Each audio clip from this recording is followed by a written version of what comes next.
Boa tarde a todos e todas que estão chegando, sejam bem-vindos. Bem-vindos e bem-vindas.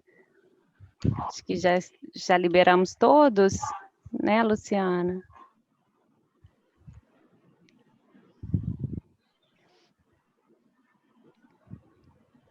Na hora que todo mundo tiver entrado, você me avisa, por favor?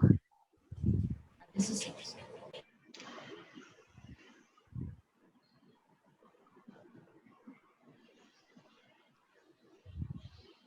Enquanto o pessoal está chegando, queria, né, reforçar aqui os nossos desejos de boas-vindas, agradecer a presença de quem já está aqui logado conosco e pedir, né, para todo mundo que, por favor, deixe lá no chat, né, o seu nome completo, né, para o certificado depois, e a gente vai manter, então, os microfones desligados para quem já é aí, né, freguês da RAPE, que já participou dos outros eventos, já conhece, né, o esquema. A gente vai abrir o chat para perguntas, que depois vão ser encaminhadas, né, no final, para o debate, tá bom? Acho que já temos, né, acho que quem estava na sala de espera já entrou, né? Isso, pode começar, professor. Tá ótimo, obrigada então, Luciana.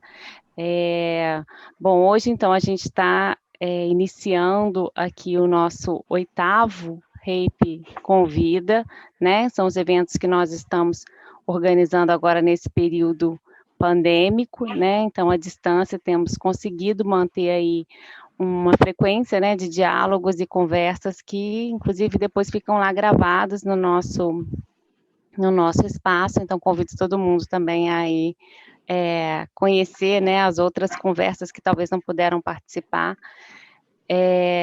Hoje a gente está tendo, né, o prazer de trazer para uma conversa sobre implementação de políticas, né, na educação infantil em tempos de pandemia, né, 3 super convidadas que estavam sendo aqui aguardadas, né, na RAPE. Então é um prazer, né, para mim estar aqui hoje fazendo essa mediação em nome da coordenação, né, da RAPE. Já agradeço, né, então, a presença, né, dos convidados, das convidadas e de todo mundo que está aqui, que vai conversar hoje com a gente, que eu tenho certeza que vai ser uma discussão bem interessante.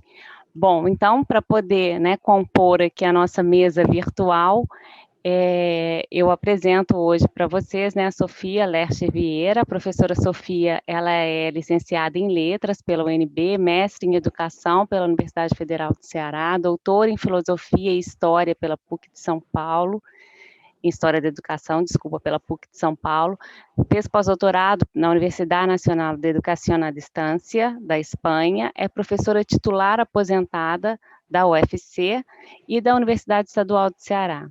Ela exerceu cargos na Secretaria de Estado do Ceará e do município de Aracati. Ela foi consultora e pesquisadora e desenvolveu projetos para a Unesco, Banco Mundial e outras organizações educacionais. E atualmente ela é professora permanente do Programa de Pós-Graduação em Educação da Universidade Estadual do Ceará e líder de projetos do Centro de Desenvolvimento da Gestão Pública e de Políticas Educacionais da Fundação Getúlio Vargas. Muito bem-vinda, Sofia. Sofia já esteve na RAPE, né, alguns tempos atrás, então bem-vinda de volta. Que a gente tenha aí um bom trabalho. E para falar junto com a Sofia, né, compondo essa mesa reipiana de hoje, nós temos a Jaana Flávia Fernandes Nogueira. A professora Jaana, ela é graduada em Pedagogia pela Universidade Estadual do Ceará, especialista em Gestão Pública pela ENAP, mestre em Educação pela Universidade de Brasília e doutora em Educação pela Universidade da Califórnia, em Los Angeles. Ela é técnica em Assuntos Educacionais do Ministério da Educação, do MEC, desde 2005 e atualmente licenciada. Atua como coordenadora no Centro de Desenvolvimento da Gestão Pública de Políticas Educacionais da Fundação Getúlio Vargas e foi assessora do secretário executivo do Ministério da Educação, chefe de gabinete e presidente substituta do Fundo Nacional de Desenvolvimento de Planejamento e Políticas Educacionais da Secretaria da Educação do Estado do Ceará. Muito bem-vinda também, professora Jaana.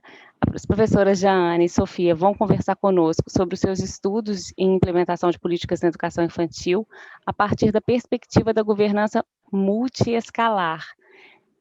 Vai ser super interessante. Para debater com as autoras, a gente convidou a professora Mariane Campelo Kozlinski, que é nossa colega aqui da UFRJ, reipiana também, do Conselho Consultivo da REIP.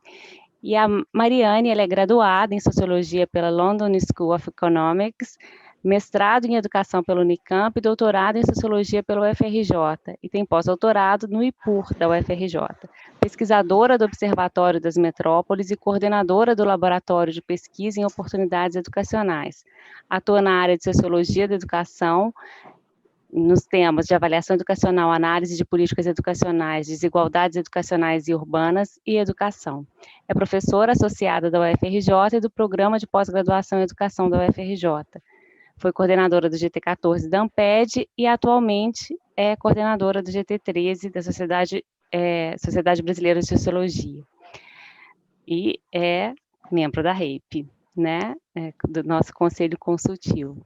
Então, a gente se organizou da seguinte forma, nós vamos ter, então, uma apresentação conjunta, né, da Jaana e da Sofia, com esse tema, né, elas, inclusive, indicaram, né, o texto que acompanha essa apresentação, que depois a gente pode colocar o link aqui para vocês no chat, e em seguida a gente vai ter o debate, né, com a Mariane, que vai trazer reflexões sobre essa apresentação, e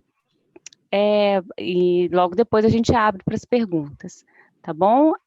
Lembrando, então, que esse evento está sendo gravado, para que depois ele fique disponibilizado nas nossas mídias sociais da rede, tá bom?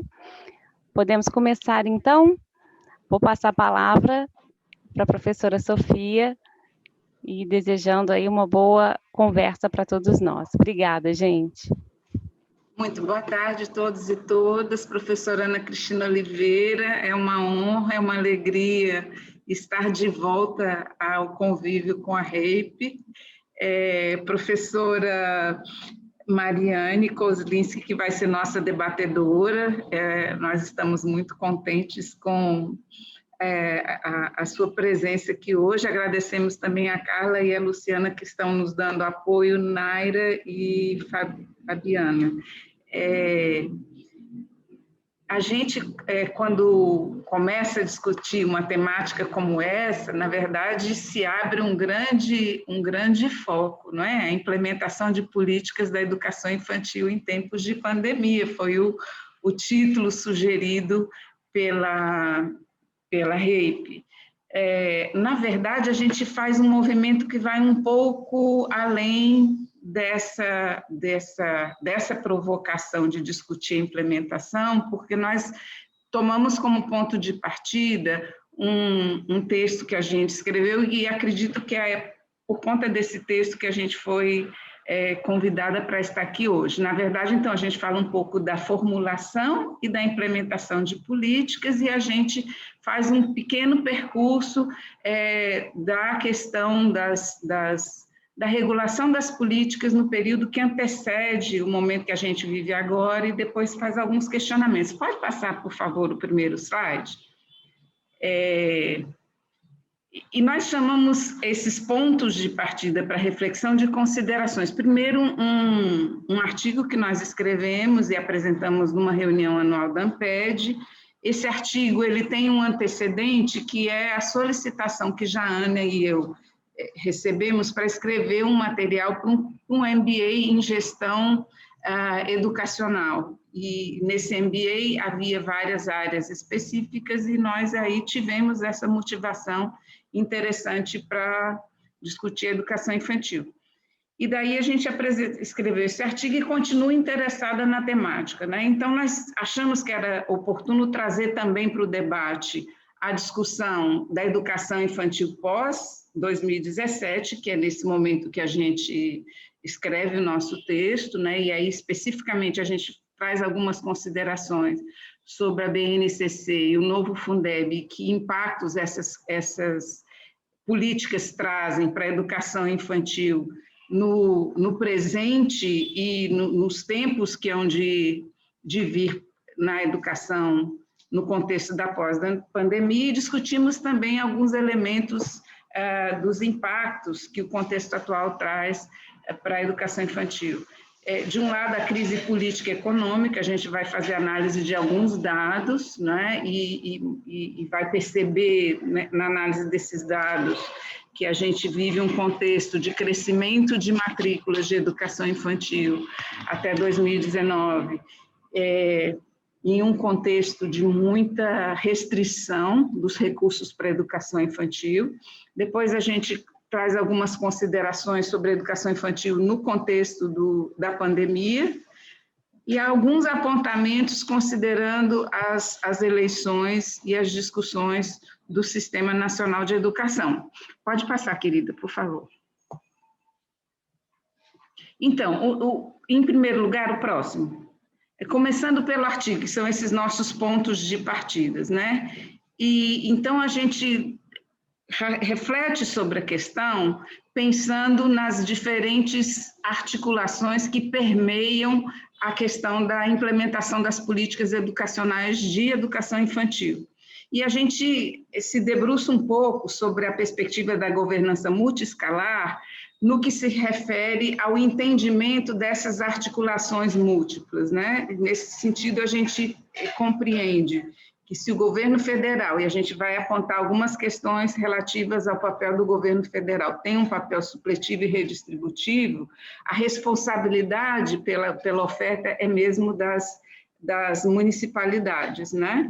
E aí a gente, nesse trabalho, que é o ponto de partida para a discussão, a gente fez uma análise da legislação e da regulação referente à educação infantil, dos programas federais implementados para essa etapa e alguns desafios enfrentados pelo município para a sua oferta. E aí, pode passar para o próximo. A gente, fazendo análise desse referencial teórico, a gente vai perceber que, no caso da educação infantil, como em outras políticas, nós vamos ter influências diversas, né? O referencial teórico que está pensado aqui com base nos escritos de Roger Dale. Então, no âmbito do contexto nacional, a gente tem um conjunto de fatores que vão impactar nas políticas de educação infantil, onde o Estado tem um papel de muita centralidade, né? E a gente vai se debruçar um pouco nesse texto também sobre o financiamento, o fornecimento e a regulação do serviço. Pode passar. Se a gente pensar no percurso da educação infantil no nosso país, a gente vai passar de um processo que remonta, né? A gente faz uma análise histórica nesse trabalho que a gente escreveu para o curso do MBA, se a gente passa desde os jardins da infância a todo um processo em que os movimentos sociais vão ter um impacto na afirmação de uma agenda de educação de 0 a 3, e essa de 0 a 6, né? Naquele momento, nos anos 80, final dos anos 80, a gente vai ter um movimento em duas direções, são movimentos dos estados, dos municípios, onde a educação infantil se coloca como demanda e que vão impactar a Constituição de 88 com as primeiras considerações sobre a educação infantil, naquele momento de 0 a 6. Se a gente olhar de lá para cá, o percurso e o processo percorrido foi longo, foi pleno de novidades, foi pleno de implementação de políticas. E essas políticas elas vão ser fortalecidas pela LDB e toda a sua regulamentação posterior, pelo Plano Nacional de Educação e por um conjunto de definições normativas que fazem parte desse contexto de regulação da educação infantil. Paralelamente a esse movimento, nós vamos ter uma demanda da sociedade civil muito forte pela oferta de educação infantil. E a gente vai assistir nesse período, se a gente fizer a marcação da Constituição de 88 até os nossos dias, há um momento em que a educação infantil passa daquilo que a Maria das Graças Rua denomina de quase que de estado de coisas, onde a educação infantil existe como uma demanda que não é tão explícita para o conjunto da sociedade, para um momento em que se observa uma oferta que atinge hoje mais de 90%, no caso da pré-escola, da população na idade de 4 e 5 anos. Nesse percurso, a gente vai assistir também um incremento do financiamento para a educação infantil, que é facilitado, né, de um lado, por um conjunto de programas federais de transferências obrigatórias e voluntárias, e, ao mesmo tempo, vai se materializando num conjunto de obrigações que explicitam para os municípios através de emendas constitucionais diversas, e os municípios passam a ser diretamente responsáveis. Parece, quando a gente vê o resultado, que tudo está muito certo, mas as coisas não são assim e nem sempre foram assim, e todas elas foram fruto de um longo processo de muitos movimentos, sobretudo dos educadores, dos especialistas, dos estudiosos, dos pesquisadores e das mães que trabalham e que demandam que esse serviço seja ofertado. Podemos ir. Eu acho que eu já estou quase nos meus 10 minutos. Né? Jana, você quer vir? Pode ser, professora.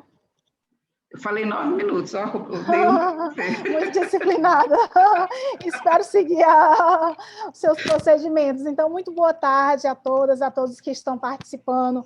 Boa tarde à professora Ana Cristina, professor Brenner e professora Naira. Muito obrigada pelo convite, professora Mariane. Uma satisfação conversar sobre essa temática.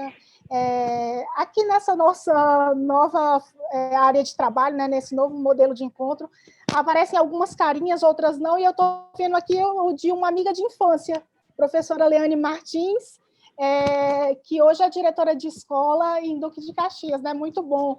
Esse presente que a tela escolheu aqui aleatoriamente, eu não sei como é que são os procedimentos, mas, bom, dando continuidade ao que a professora Sofia iniciou,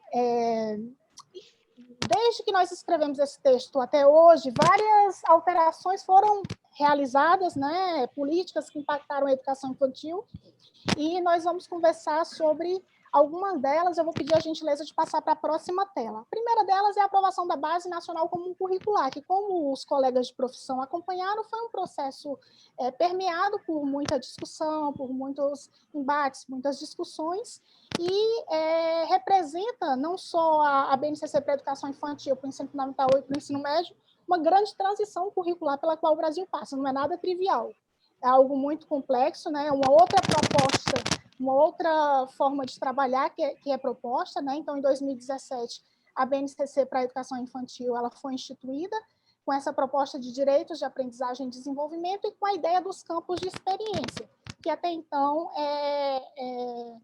era um novo, que até então era uma novidade no cenário com o qual nós trabalhávamos na educação infantil. Então, em 2018 e ali início de 2019, os estados reelaboraram seus documentos curriculares, né, com a participação dos municípios, todas as tensões envolvidas no processo. A gente acompanhou, a professora Sofia e eu, muito de perto o processo de elaboração do documento do Maranhão.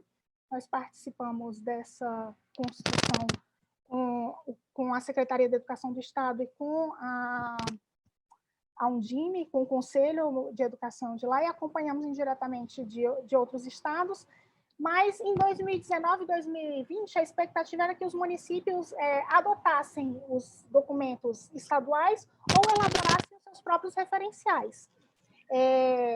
Bom, nesse processo, o que é que nós observamos e registramos?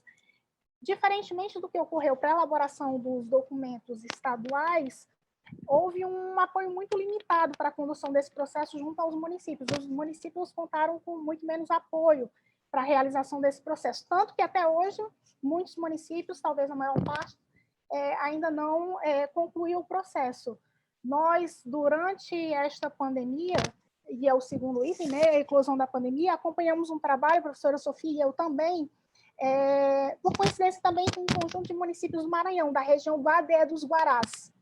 Esses municípios, com apoio do Itaú Social e da Fundação Getúlio Vargas, desenvolveram de modo conjunto e integrado um currículo para a região, com uma forte presença da parte diversificada do currículo, de questões locais inseridas nesse documento.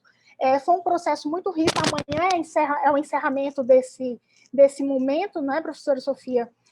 Mas a gente sabe que essa não é a realidade da maior parte dos municípios. Esses municípios, 5 meses atrás, não tinham um documento básico que orientasse esse processo. Então, assim como esses municípios, muitos outros também não têm ainda, né? Então, há municípios que já estão com seu referencial reelaborado, há municípios que ainda estão com proposta curricular bem anterior à BNCC, municípios que estão no processo e municípios que não iniciaram o processo. Essa é a realidade que nós temos hoje, né? E a gente está falando da elaboração do documento. E posteriormente, a gente vai ter desafios outros, como a formação dos professores. Como eu mencionei no início, um processo nada trivial. Eu lembro da primeira vez que eu li a BNCC para Educação Infantil, respirei e voltei, né? Então, até a gente se apropriar, depois que a gente está trabalhando com um documento muito tempo, passa a fazer sentido, passa a ser uma organização lógica, coerente, uma boa, mas até você compreender qual é a proposta, leva muito tempo, e os professores vão precisar de apoio para esse processo, né, para compreender os currículos, a base nacional, os documentos estaduais e os documentos municipais. Então, todas essas etapas, elas ainda estão em processo e representam, sim, um grande desafio, porque a gente está falando de algo que é muito próximo ao coração da aprendizagem, né, do desenvolvimento das crianças na educação infantil. Vou pedir a gentileza de passar para o próximo slide. E essa é uma discussão importante, a da BNCC, porque, em geral, a gente focava o nosso olhar na discussão relacionada a financiamento. Por quê? Porque a educação no Brasil, nos discursos, sempre foi prioridade. É prioridade, é a primeira fase da educação, é onde grandes habilidades são desenvolvidas, onde grandes saltos de desenvolvimento são alcançados, mas a gente sabe que educação ela acontece com vários aspectos, e um dos principais está relacionado ao financiamento. Então, até 2019, a professora Sofia mencionou na apresentação, a gente não tinha um financiamento adequado para educação infantil, né? Até 2007, 2008, com a criação do Fundeb. Em seguida, a obrigatoriedade do ensino da educação de 4 a 5 anos, né? 4 a 5 anos da educação infantil e do ensino médio. Então, todo esse processo de uma valorização real da educação infantil, ele, do ponto de vista histórico, ainda é muito recente no Brasil. Mas, bom, nós tivemos recentemente também, não sem muita polêmica e não sem muita discussão, a aprovação do novo Fundeb, que vai entrar em vigor no próximo ano, mas que, para entrar em vigor, precisa de uma regulamentação ainda pendente, né? Então, é algo que preocupa bastante. Alguns mecanismos do novo Fundeb, eles precisam ser regulamentados ainda esse ano, para vigorar no próximo ano, e outros podem ser regulamentados um pouco em seguida, por conta da forma como o novo fundo foi estruturado, né? Então, a gente tem uma perspectiva de ampliação da complementação da União, de 10% para 23%, que vai acontecer de modo escalonado até 2026.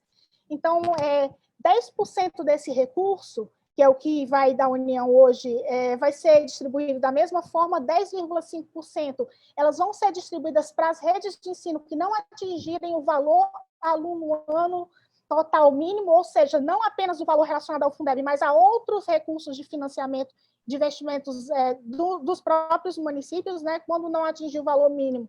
Essas redes, esses municípios, independente de estarem em estados contemplados ou não, pela complementação da União, passam a receber.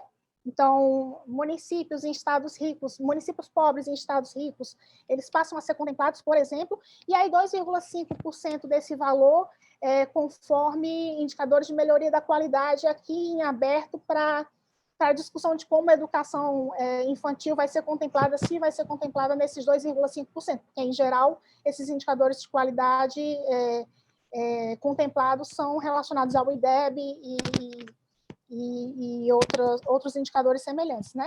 E a questão do custo aluno-qualidade, que estava incluído lá no Plano Nacional de Educação, está na Constituição Federal agora, por conta da lei que aprovou o novo Fundeb. Contudo, ainda precisa ser regulamentado, e a lei que vai regulamentar o custo aluno-qualidade é a Lei do Sistema Nacional de Educação. Então, também uma polêmica em torno desse custo aluno-qualidade, porque algumas instituições, a gente citou, por exemplo, a campanha defenderam fortemente até a sua aprovação a questão do custo aluno-qualidade, e outras, a gente citou, por exemplo, o Movimento Todos pela Educação, com algumas preocupações em relação a isso. Por quê? Porque essa discussão ela ainda está muito fortemente centrada em uma lista, em uma série de insumos que são necessários para a execução ou para o desenvolvimento das atividades na educação infantil. Professora Sofia e eu conduzimos uma pesquisa, estamos finalizando uma pesquisa sobre governança em países federativos, a pedido de Todos pela Educação, e a gente estudou o sistema educacional de alguns países, dentre eles o da Austrália. E nós trouxemos aqui, pode passar, por favor?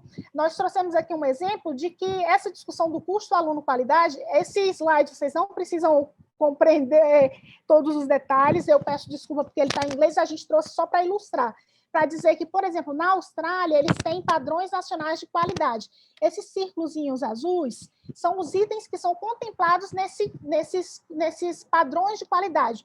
O primeiro, programas e práticas educacionais, arranjos relacionados aos professores, relacionamento dos professores com as crianças, colaboração da escola com a família, a saúde e a segurança da criança, o ambiente físico, esse é um item, o ambiente físico é um item no âmbito do qual estão incluídos os insumos necessários para o desenvolvimento do trabalho pedagógico na educação infantil. E o último é governança e liderança.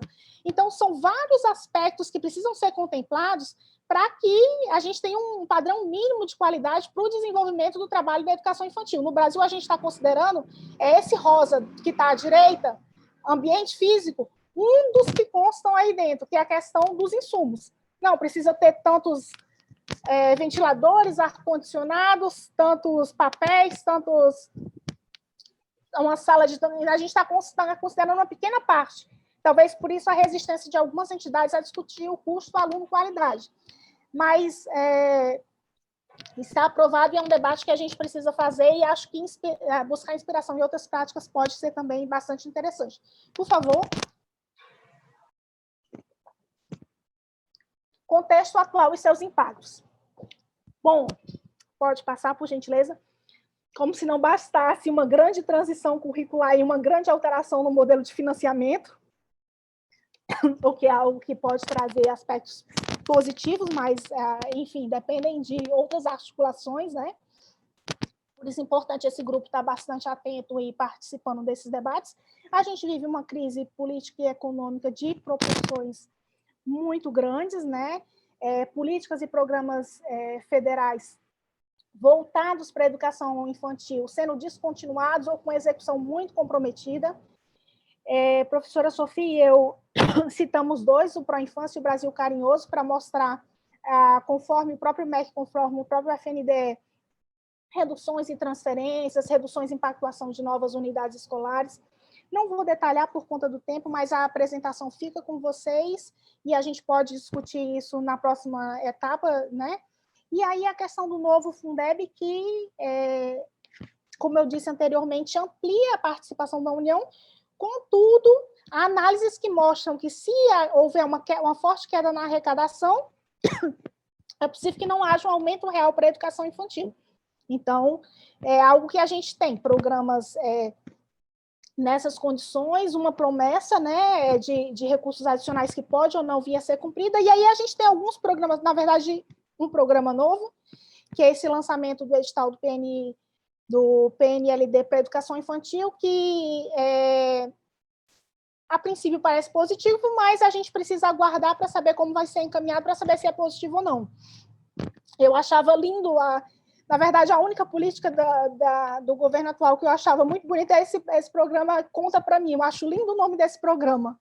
Até uma semana atrás, quando o meu mundo caiu, eu fui ler o jornal, tinha uma matéria da Marina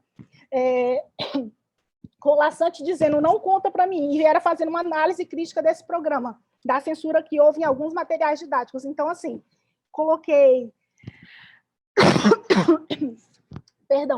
o novo programa, mas a gente precisa aguardar para saber se os encaminhamentos e os impactos vão ser positivos ou não. O próximo, por gentileza.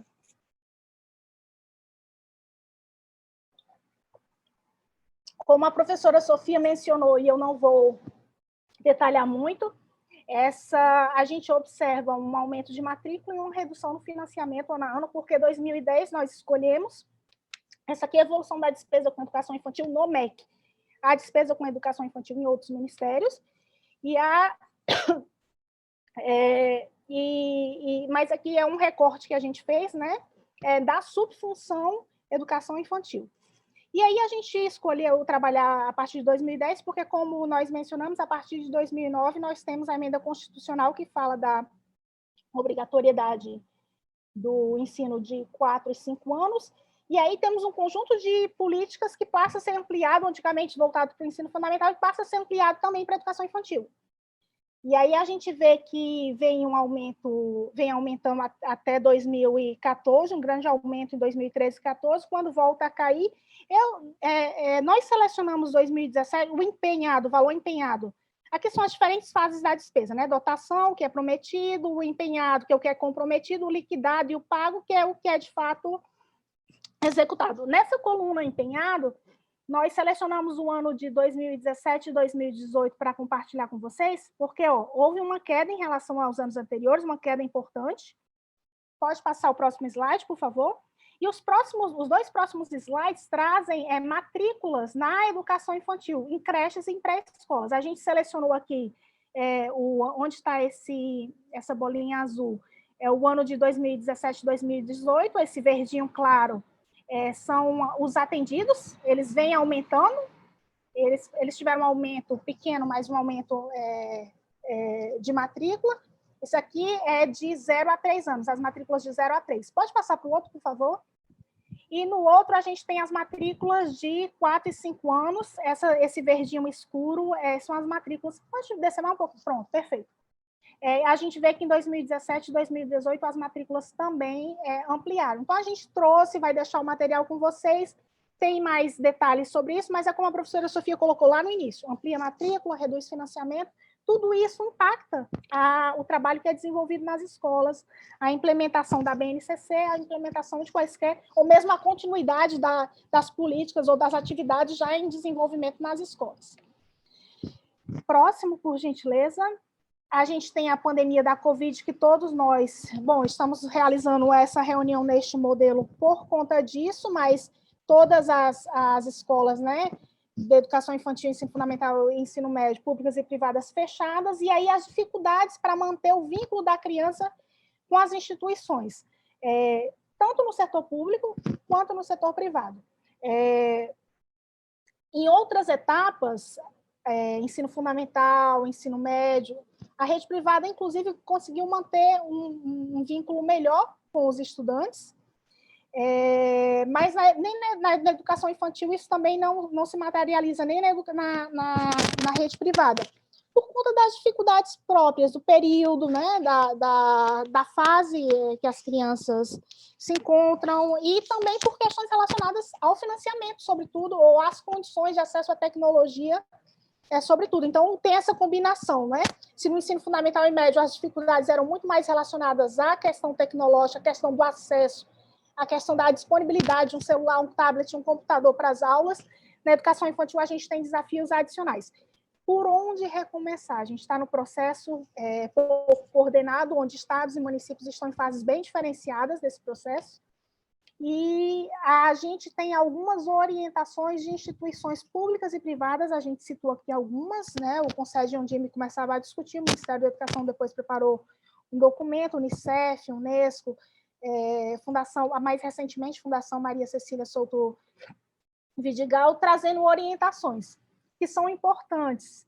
Mas, para além dessas orientações, é necessário apoio técnico e, sobretudo, financeiro às instituições, porque a pandemia, esse retorno às aulas, ela exige uma série de procedimentos que não vou entrar em detalhe, porque sei que vocês, talvez a maior parte dos que nos escutam, conheça em muito maior detalhe, porque está em escolas, né, e está sentindo todos esses desafios, vivenciando todos esses desafios dia a dia. Próximo slide, por favor. E a gente está se aproximando das considerações finais. Eleições municipais. Esse é um elemento adicional que precisa estar na nossa agenda. Alguns estudos, na verdade, vários estudos apontam a importância de continuidade de políticas, não de governos, mas não necessariamente, né, de governos, mas de políticas. E os seus impactos positivos, a gente citou só um estudo que a professora Sofia, a professora Heloísa e o professor David Plank fizeram sobre o caso do Ceará, mas existem muitos outros. E a segunda constatação que precisa ser bem lida e compreendida, que é transições governamentais municipais, em particular, elas são marcadas muitas vezes por mudanças, não só do grupo político, mas dos profissionais, diretores de escolas, professores, inclusive merendeiros. A professora Sofia tem um artigo que fez sobre a experiência de Aracati, chamado Os Outros Donos do Poder. Eu pensei, na verdade, em incluir, acabei não incluindo, mas interessantíssimo, fala dessa experiência, né? Tem Secretaria Municipal de Educação que levam até os computadores. Então, essas transições, e aqui eu digo que tem que ser lido com muito cuidado, porque a gente não é contra a transição municipal, a gente não está defendendo permanência de governo, a gente está dizendo que esse processo precisa de atenção. Isso é parte do processo democrático, transição de governo, transição de grupos políticos, isso é positivo. Agora, a gente precisa orientar e acompanhar esses processos, porque senão os impactos lá na sala de aula, nas escolas, eles podem ser muito críticos, né? Então, a gente selecionou esse estudo que fala de possíveis, ela analisa dados, inclusive do ensino fundamental, de possíveis impactos, a constatação do estudo é que há impactos negativos nos resultados, mas a gente aponta aqui como possibilidade, possíveis impactos, e não necessariamente como algo que vai acontecer. Inclusive, porque se um grupo melhor chegar, a expectativa é de que a gente tenha melhores políticas e um melhor acompanhamento pedagógico.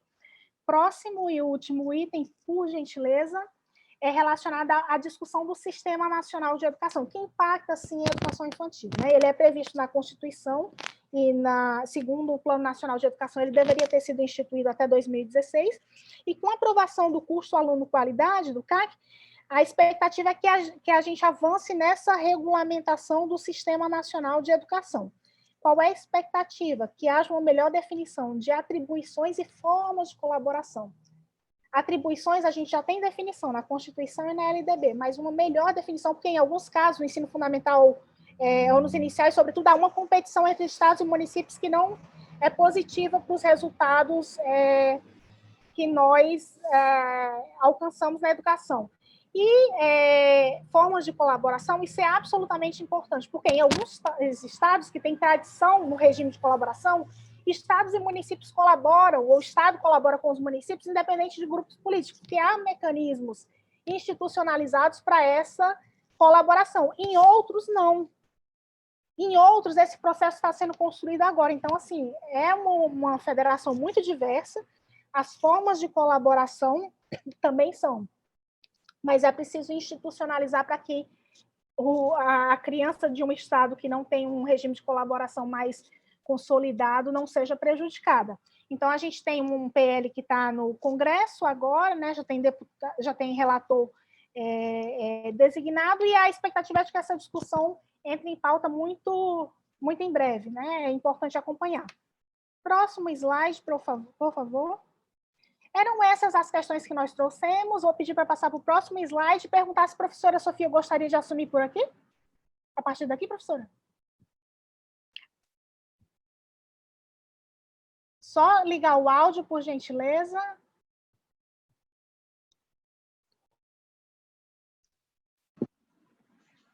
Pronto. Eu estava dizendo que eu assumo com muito prazer e muito contente. Já a Ana conseguiu, acho que, fazer esse percurso das políticas e dos indicadores de educação infantil, colocando algumas questões centrais. Acho que uma delas é o fato de que, nesta década, na última década, a educação infantil tem uma expansão sem precedentes. Entretanto, alguns desafios permanecem.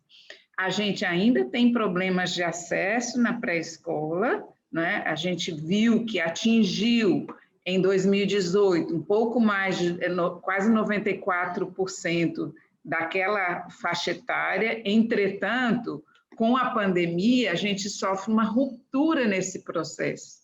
Provavelmente o censo escolar de 2021 vai expressar uma diferença muito grande, né, em relação àquilo que se conquistou. Então, já aparece aqui uma questão que é muito central, que diz respeito a quais são as questões essenciais no pós-pandemia e no que desafios se apontam, né?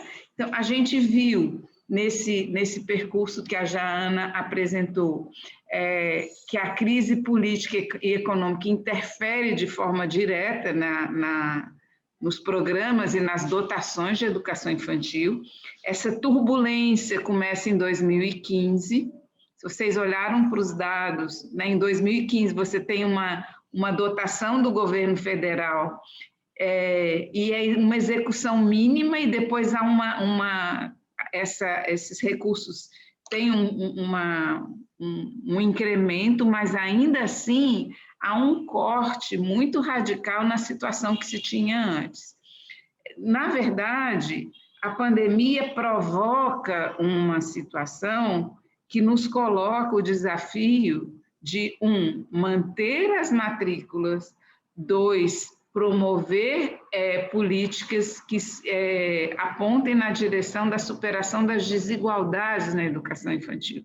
E se a gente considerar que nós estamos num contexto de uma federação, de um governo federal que aponta políticas para o país inteiro, mas que são 5.570 municipalidades executando políticas e fazendo políticas a seu bel prazer, nós vamos ter situações extremamente diferenciadas do ponto de vista da oferta de educação infantil. Ofertas improvisadas, professores improvisados, instalações improvisadas que convivem com situações muito boas, conviviam até antes da pandemia, pelo menos, né? Sistemas municipais que conseguem ofertar uma educação infantil dentro dos padrões de qualidade aos quais Jaana se referia antes.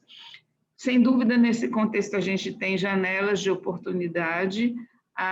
Esse debate da BNCC, que em alguns lugares ele continua em curso, é um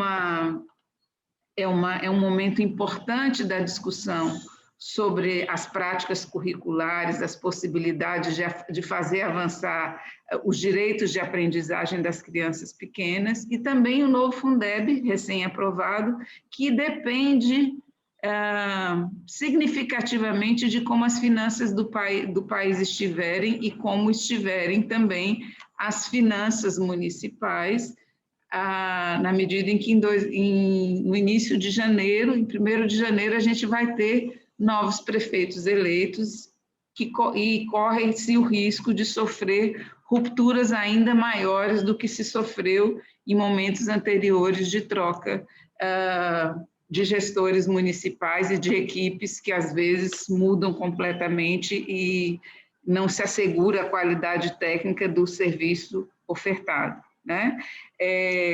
O Sistema Nacional de Educação permanece na pauta das nossas discussões. A educação infantil tem lugar importante nesse cenário, e pessoas e instituições e organizações como a REIP, como outras que atuam na defesa do direito à educação, têm seguramente um papel central nessa discussão que nós estamos fazendo agora e que continuaremos a fazer, por certo, nos tempos que virão. Certo é que quando o mar é muito turbulento, a gente precisa se concentrar no essencial, precisa se concentrar em que a gente consiga chegar, né? Então, acho que esse momento é da gente se dar as mãos e conseguir chegar e conseguir superar esses problemas todos que inesperadamente caíram na nossa vida e afetaram de maneira central as políticas de educação infantil. A gente fica por aqui, não é? Na perspectiva de ouvir o que Mariane nos traz, e ouvir as perguntas de vocês e compartilhar essa reflexão que é central à discussão da educação brasileira e aos direitos da criança. Obrigada.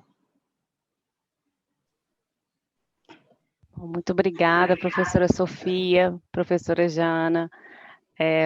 Foi riquíssimo, já anotei aqui algumas questões, mas eu vou guardar para o momento do debate. Quero passar diretamente a palavra para a professora Mariane, para complementar aqui a discussão, e lembrando que para os participantes, né, vocês podem, por favor, colocar as questões também para serem encaminhadas para as nossas convidadas no nosso chat, no nosso bate-papo, tá bom? Mari, com você. Primeiro, quero agradecer a presença de todo mundo aqui, todas as pessoas que estão ouvindo, e principalmente agradecer o convite do grupo articulador aqui, né, da Ana Cristina, do Breno, da Naira, e da Fabiana, para participar desse evento. Eu já fiquei feliz quando eu olhei o tema, mas eu confesso que eu fiquei mais feliz ainda depois de ler o texto da Sofia e da Jana e de ver a apresentação delas. Daí a minha alegria aumentou ainda mais de participar do evento. Então, eu preparei aqui uma fala dividida em 3 partes. A primeira, eu vou comentar o artigo de vocês, que vocês falam lá no comecinho, mas eu acho que vou trazer algumas questões que são bem bacanas, que podem ser reforçadas e podem gerar um diálogo bem interessante aqui nesse grupo.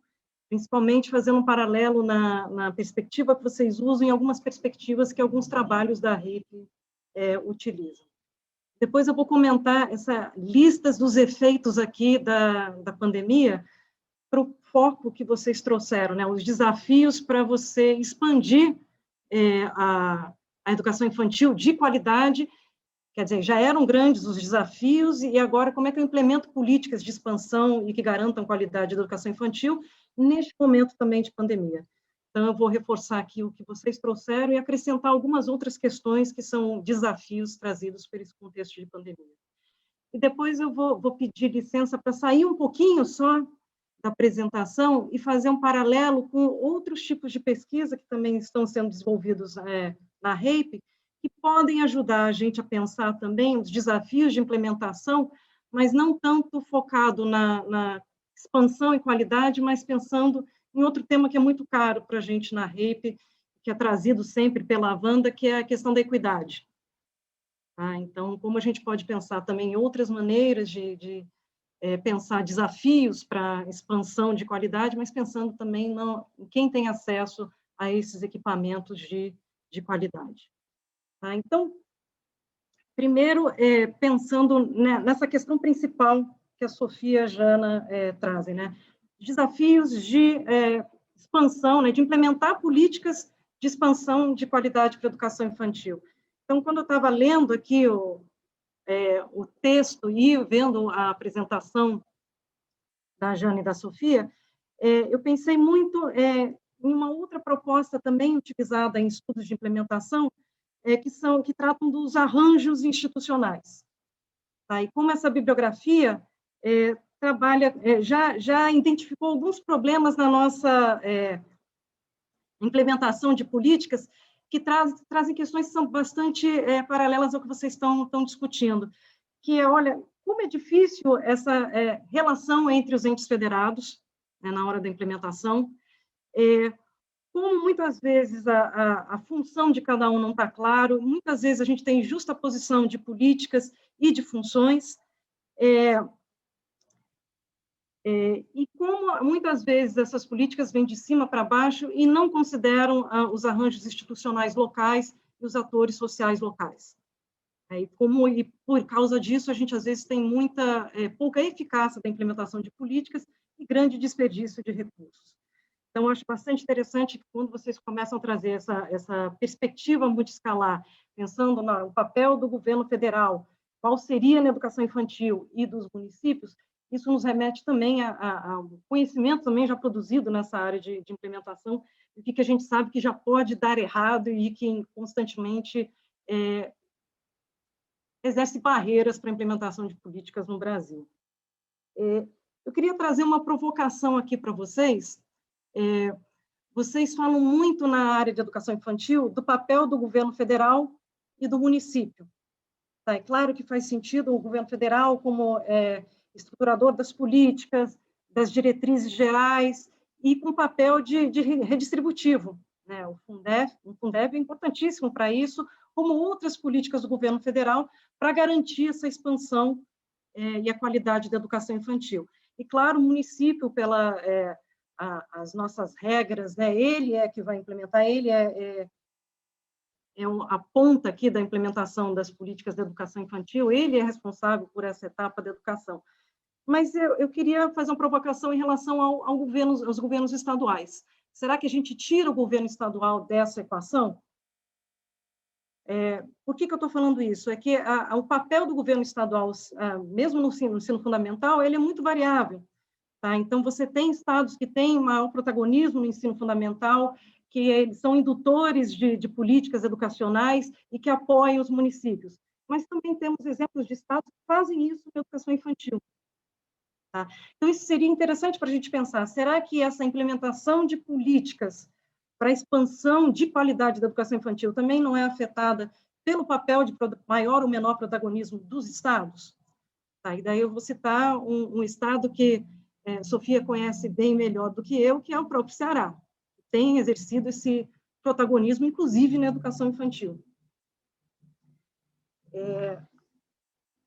E principalmente com os dados alarmantes que vocês trouxeram da diminuição de recursos que o MEC vem gastando, né, ao longo dos últimos anos na educação infantil, será que daí o protagonismo do Estado não se torna ainda mais importante?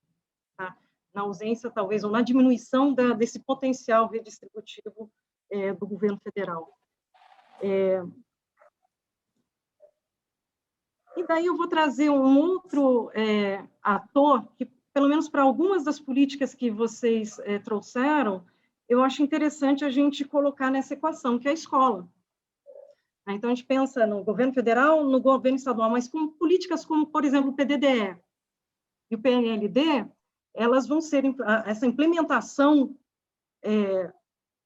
vai depender muito do que acontece na escola, das forças que estão na escola, quem participa das decisões do gasto dos recursos do PDDE, toda essa dinâmica nessa pontinha que vai além do governo municipal, né? Mas as decisões que são tomadas na escola. Então, é só para botar mais atores aqui nessa equação de análise multiescalar. Eu queria depois ouvir vocês, a percepção de vocês, e pensar que também a escola vai ter um papel bastante importante para o PNLD, para a educação infantil, já que, em última instância, são as escolas, os professores que escolhem os livros que vão ser adotados pela escola, na maioria dos casos. Ou como o desenho da política foi imaginado inicialmente, era para a escola tomar essa decisão. Mesmo que a gente saiba que, no meio da implementação, nem sempre é assim que aconteça. Né? Daí eu queria ir para essa segunda parte da minha intervenção, que são os efeitos da pandemia, né? Vocês já trouxeram vários desafios para a expansão que já existiam antes da pandemia, daí eu vou pontuar outras aqui que vocês trouxeram.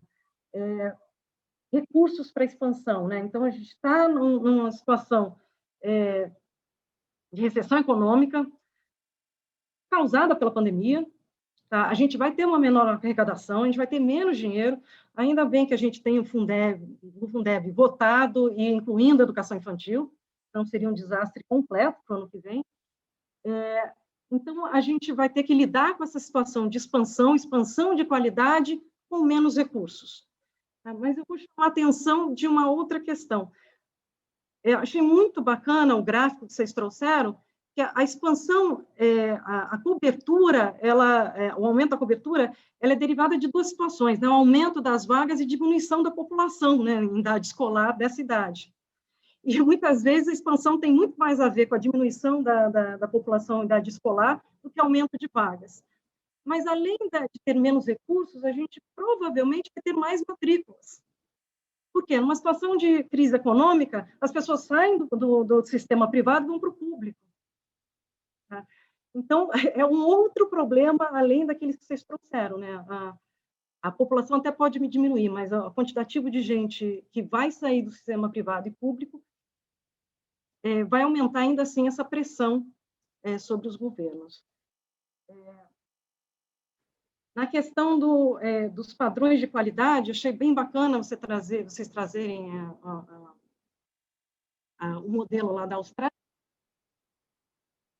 Esse é um problema ainda que a gente tem que resolver aqui no Brasil, né? Determinar quais são os nossos padrões de qualidade para a expansão e pensar no que vai ser o sistema de monitoramento, né, e de avaliação para a educação infantil.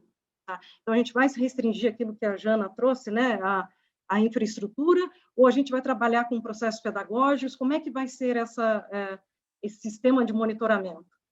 Tá? Então, se a gente quer expansão de qualidade, a gente também tem que ter instrumentos para avaliar se essa expansão da qualidade está se concretizando. Daí, falar um pouquinho dessas dificuldades, né, que vocês trouxeram, né, da educação infantil, de manter o vínculo da escola com a criança, que é muito mais difícil do que para os jovens do ensino médio, como é muito mais difícil você pensar em atividades remotas para as crianças que precisam de objetos concretos para aprendizagem, né? Toda a organização da educação infantil ela é diferente do ensino fundamental e médio, então os desafios são ainda maiores numa situação de ensino remoto. E eu achei muito interessante vocês trazerem a preocupação com a mudança da gestão municipal. Então, a gente tem aqui uma tradição no Brasil que muda a gestão, né? Você muda o pessoal e muda todas as políticas, né? Joga fora tudo que se tinha.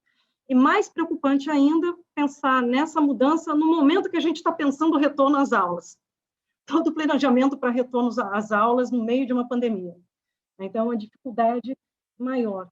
E daí, a gente está falando muito, discutindo muito a questão do retorno em termos de medidas sanitárias, de proteção, de distanciamento, de uso de máscara, etc. Muitas vezes a gente está falando também da questão de recuperação dos conteúdos, né, que foram perdidos, mas a gente está falando muito pouco sobre o acolhimento desses alunos no retorno. Tá? E isso daí eu já vou fazer um pouco de propaganda, que a gente está fazendo uma pesquisa neste momento lá no LAPOP, que é justamente para ver o impacto da Covid na educação infantil. Tá? E uma das preocupações que a gente está trazendo e está discutindo olha só, o bem-estar das crianças durante essa pandemia. Não é só que elas ficaram fora da escola, elas ficaram confinadas em casa, com pouca interação com outras crianças e com outros adultos. Tá? Algumas ainda sofrendo violência, outras privações alimentares. Então, como que está essa criança? Tá?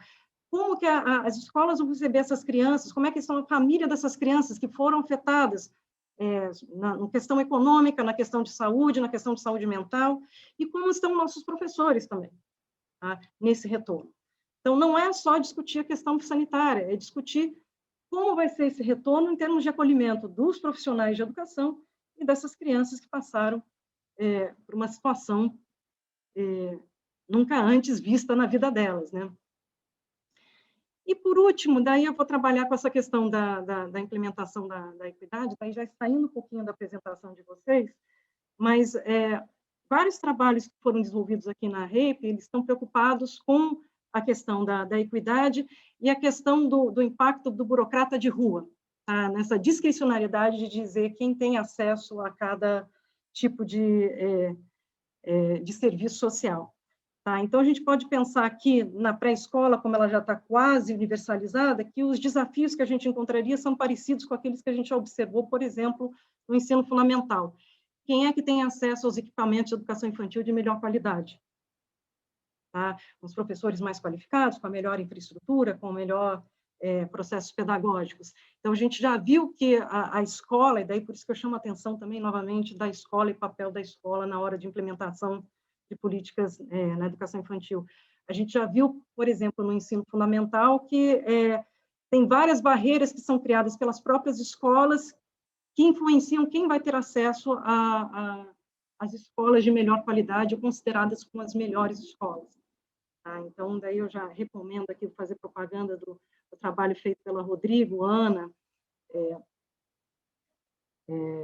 e pela Diana, que já trabalhou com uma perspectiva de implementação sobre como essa discricionariedade pode gerar maior ou menor equidade, mas a gente pode pensar que isso pode acontecer também na educação infantil. E para a creche é uma situação ainda mais grave, porque daí é um bem escasso, nem todo mundo tem acesso. Então, se a gente não tem regras muito claras para proteger quem vai ter o acesso prioritário, daí eu posso gerar também esse tipo de discricionariedade. Daí eu vou também mencionar uma tese que foi defendida lá no nosso programa de pós-graduação da educação, pela Amanda, que ela reporta professores falando quem elas acham que teria direito à creche, que é a mãe trabalhadora.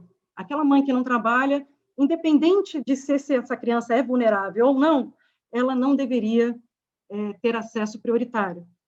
Tá? Daí isso é interessante para pensar em estudos de implementação, né?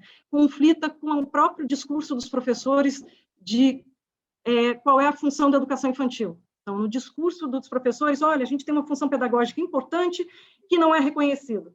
Mas na hora de dizer quem tem direito de acesso à creche é a mãe trabalhadora. Então, eu esqueço essa parte pedagógica e a criança vulnerável que vai se beneficiar desse acesso à creche. Então, como é importante a gente ver também, né, esse lado da escola e esses burocratas da rua, quer dizer, se a gente tem regras claras e monitoramento de quem tem acesso a esses equipamentos, como eu posso gerar desigualdades nesse acesso a esse bem, principalmente um bem escasso, um serviço escasso. E, por último, daí eu vou chamar a atenção de uma outra questão que é muito comum na educação infantil, e daí é o papel dos pais. Vocês trazem o papel dos pais sempre de uma forma muito positiva, mas eu vou trazer de uma forma negativa também, na ausência de regulamentação. É a quantidade de pais que tentam o acesso à creche, principalmente via uma ação legal. Tá? Não consegui acesso à creche, vou lá para o Ministério Público e eu garanto meu acesso. A questão é quem é que tem acesso via esses instrumentos legais, porque esses instrumentos legais não necessariamente ajudam a aumentar a oferta da educação infantil, a oferta da creche. Tá? Eu simplesmente vou ter um lugar. E muitas vezes isso representa simplesmente furar a fila. Tá? Então, se eu tenho um município que tem regras muito claras de quem tem acesso à creche, né? Crianças de famílias vulneráveis, pobres, e eu tenho esse procedimento legal utilizado por várias famílias, essas famílias simplesmente estão furando a fila. E, muito provavelmente, quem tem acesso à informação desses dispositivos legais não são as famílias mais vulneráveis e aquelas que mais precisam da creche. Então, é outra maneira de a gente pensar também a implementação de políticas para a educação infantil, mas aí aqui voltada para a ideia de equidade, né? Quem tem acesso à educação infantil. E daí eu vou parar aqui a minha arguição, agradecer muitíssimo a oportunidade de ter dialogado com o trabalho da Sofia e da Jaana, e eu só tive um problema na hora de ler o trabalho de vocês, né? Eu ficava lendo e pensando, vocês não trouxeram só um trabalho, vocês trouxeram uma agenda de pesquisa para a educação infantil, implementação de políticas de educação infantil. E eu que sou muito agitada, já fiquei pensando, gente, olha, isso aqui daria um bom trabalho, isso aqui daria um bom trabalho, pensando em várias questões de estudo.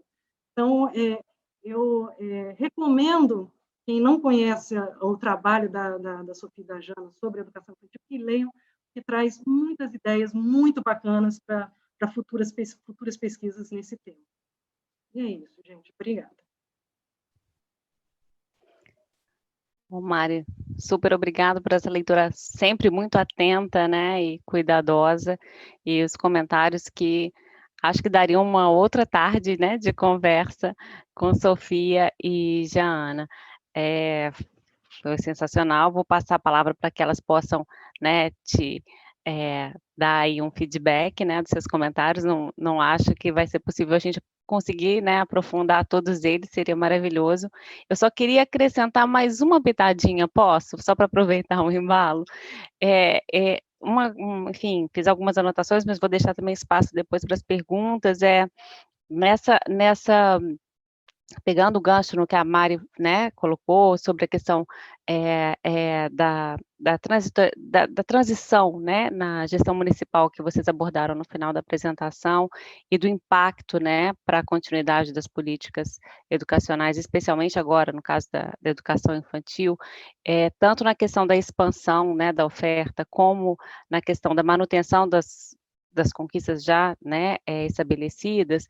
É uma coisa que tem chamado muita atenção, né, nas nossas pesquisas lá no grupo, especialmente, né, no tema que nos é caro, que é a questão da gestão escolar, é a mudança, né, muito constante desse papel, né, desse profissional, na hora que a gente muda a gestão municipal, né. Isso tem um impacto muito significativo, né, para as escolas e, em especial, para essa nova realidade, né, da educação infantil que a gente está reconhecendo agora, né, com essa questão da base, com a questão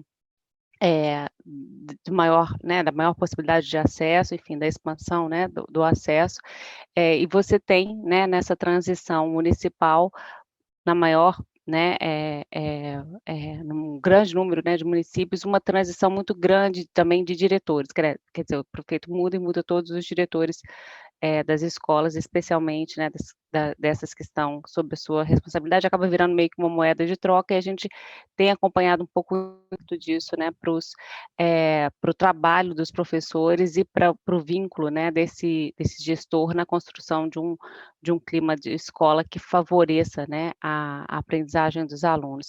Eu queria acrescentar, então, mais esse elemento, né, da questão da gestão, que eu sei que também, né, vai ser uma discussão cara para a Sofia e para a Jana, né, enfim, nesse elemento, né, de manutenção da implementação das políticas públicas para favorecer a educação infantil.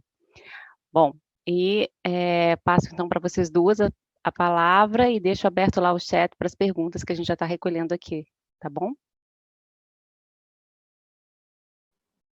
Professora, começa? Quer que eu comece? Pode começar, eu complemento.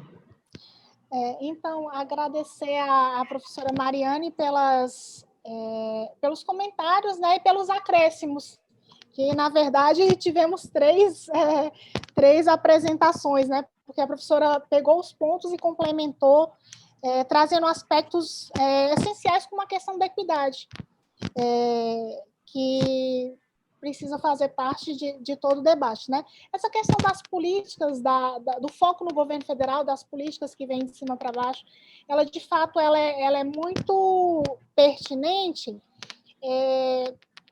Eu mesma participei, porque eu sou do Ministério da Educação desde 2005, estou licenciada há, acredito, 4 anos, mas eu participava muito desse processo e achava que o Ministério tinha que fazer todas essas políticas e implementar e apoiar os municípios, e tem mesmo esse papel. Mas como é essa implementação, isso precisa ser muito cuidado. Por quê? Porque depois que eu passei a trabalhar com os municípios, a gente vê que tem municípios que realmente, pegando um programa de formação, por exemplo, programa de formação de professores para a educação infantil, tem municípios que não têm política de formação de professores estruturada. Então, assim, quando vem um programa do Ministério da Educação, é muito bem-vindo, auxilia no processo. Mas há municípios que têm a sua agenda de formação estruturada, e às vezes vem aquele programa com as datas fechadas, e assim, e acaba bagunçando o processo. Eu acompanhei isso, a professora Sofia também, e um município no interior de Alagoas, que tinha seu cronograma e que estava sempre tentando reorganizar, se reestruturar em função das políticas federais. Então, esse é um aspecto que precisa ser considerado. O papel dos governos estaduais, muito relevante, talvez a gente não tenha destacado o quanto esse papel é relevante, mas isso vem muito na discussão do Sistema Nacional de Educação também, porque, como a gente falou, alguns governos têm, é o caso do Ceará, programas do governo estadual para os governos municipais, independente se o partido político é o mesmo, se o partido é... Então, são regras, está institucionalizado, independente dos grupos políticos, os municípios são beneficiados. Há estados e muitos que não têm. Então, esse papel do governo estadual é central. Foram muitas as questões abordadas. Eu acho que, em relação à pandemia, e já até respondendo um pouco uma pergunta que estava no chat, em relação à questão da pandemia, a gente tem que observar esse aspecto humano.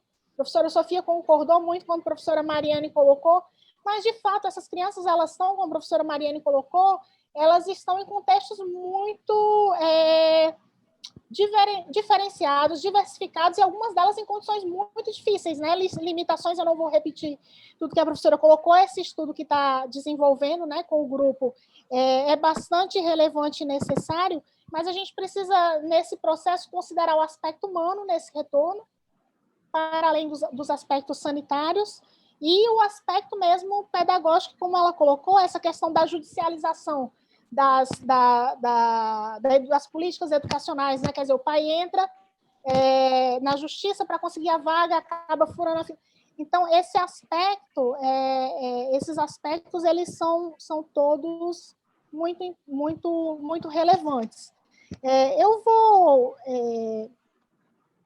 limitar os meus comentários a esses, eu teria vários outros, mas para a gente poder escutar a professora Sofia e também escutar um pouco as perguntas que vêm do chat, de fato, foram muitas questões importantes colocadas. Eu acho que a gente precisa atentar para a questão educacional e para a questão pedagógica. Então, por isso que essa discussão da BNCC é importante, professora Sofia e eu registramos muito. Nós duas fomos... não, eu não sei se foi com a professora Sofia, mas foi um projeto que nós trabalhamos juntas, ao interior de uma escola... foi inclusive em Alagoas. E a gente foi fazer uma visita surpresa a uma creche. E eu fiquei com isso, já tem muitos anos, mas eu fiquei com isso muito guardado, porque a visita era surpresa, e nós visitamos algumas salas, e tinha uma sala que as crianças estavam todas sentadas ao redor da mesa, com a professora sentada também à mesa, e elas não estavam fazendo nada, elas não tinham brinquedo, elas não estavam nem cantando, elas não estavam nem conversando, elas não estavam fazendo nada.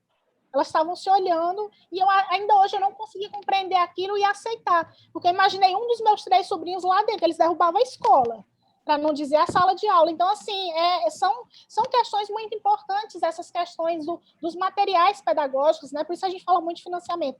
Mas a questão das metodologias, os professores saberem como trabalhar, que às vezes você precisa do insumo, mas às vezes você precisa da criatividade, precisa da dinâmica, precisa do respeito ao direito à educação da criança, né?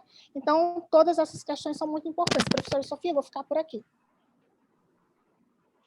Nossa, tanta coisa para comentar, a gente tem vontade de ficar a tarde inteira, né? Mariane e Ana Cristina, muito obrigada pelos comentários, pelas provocações. Eu nem sei por onde começar também. Fico tentada a falar sobre várias coisas. Uma delas, eu acho que Mariane apontou por uma coisa que eu chamaria de uma zona de sombra, né? Que é o papel do Estado, da instância estadual, que é muito pouco tematizada na pesquisa, é muito pouco assumida pelas secretarias estaduais de educação. Muitas vezes a educação infantil é uma caixinha ali dentro, bem pequenininha, onde tem 2, 3 pessoas para fazer uma discussão de políticas no estado inteiro, né?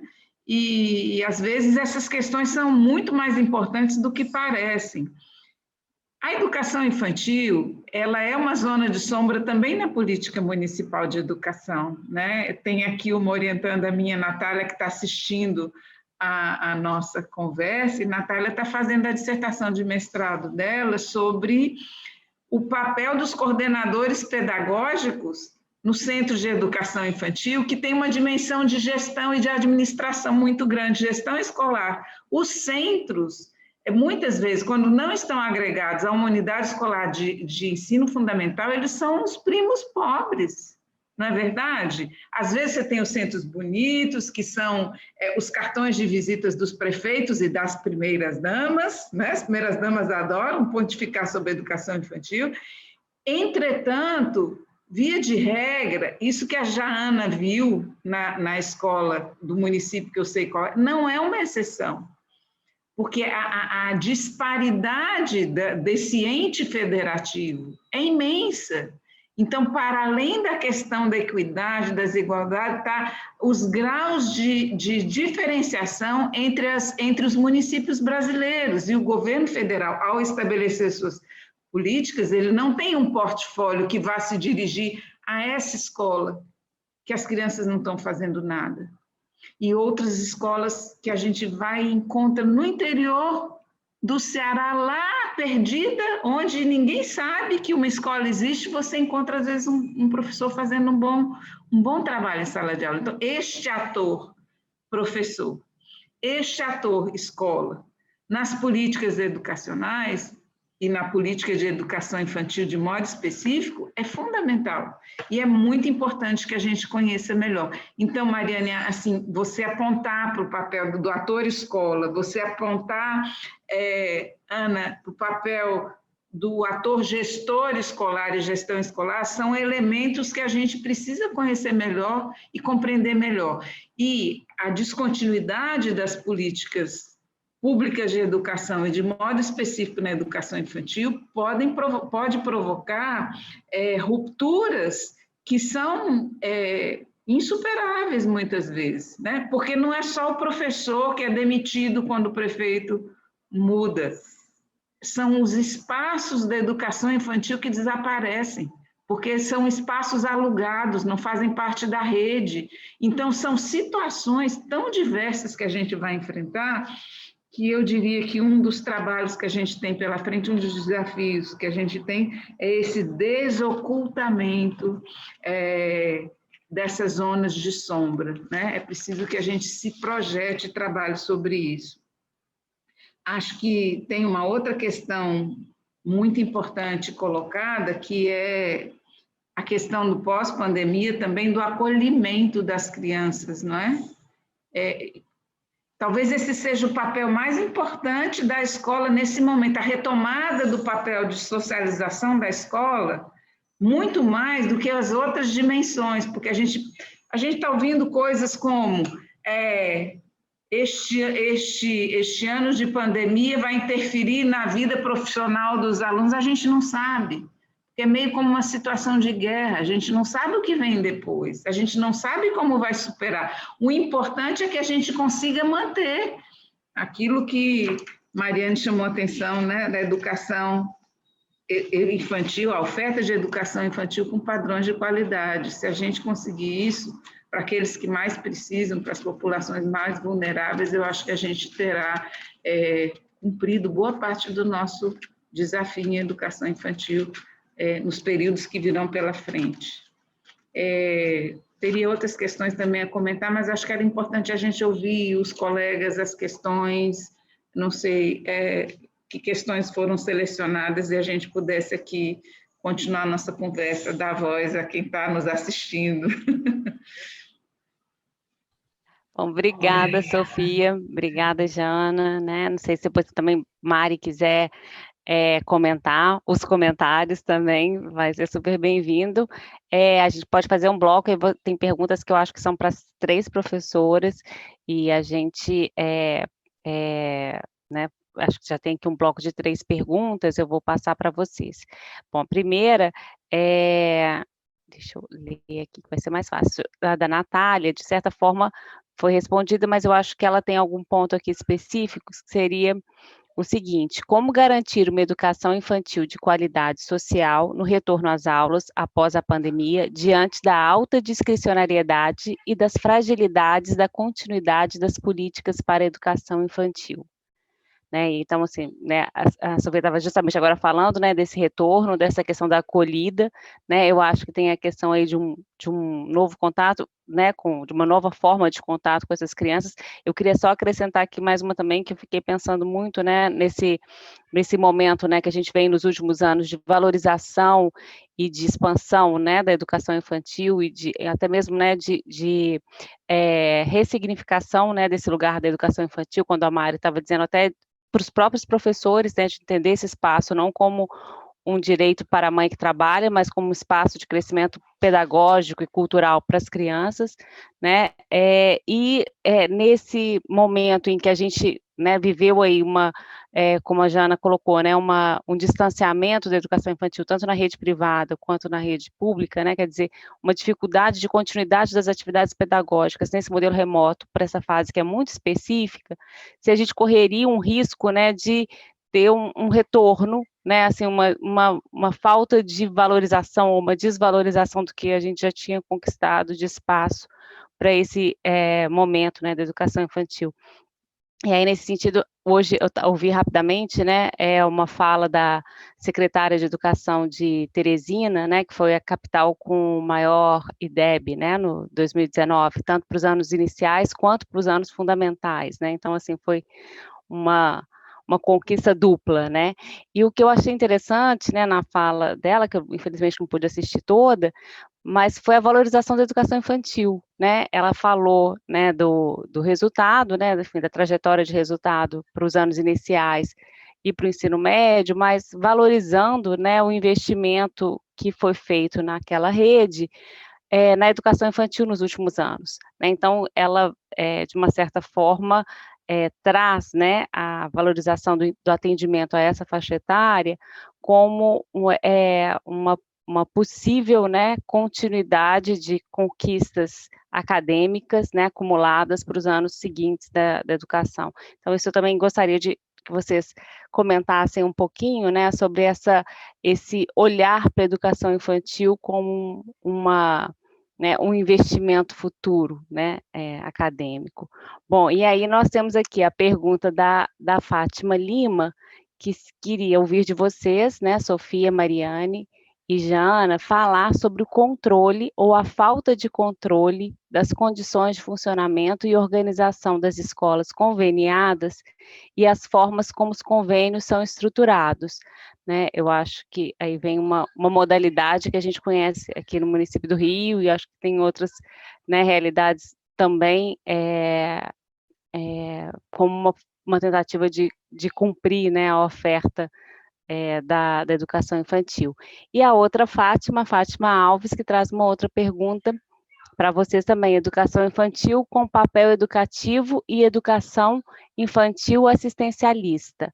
Como trabalhar essa dicotomia e como estão postos os direitos à educação de qualidade para criança de 0 a 5 anos? Fátima, que também faz pesquisa aí na área de educação infantil, então, trazendo também essa contribuição de reflexão para a gente. Bom, obrigada, desculpa o barulho, tem uma criança aqui jogando videogame por perto. Passo a palavra, então, para vocês, na ordem que vocês quiserem responder.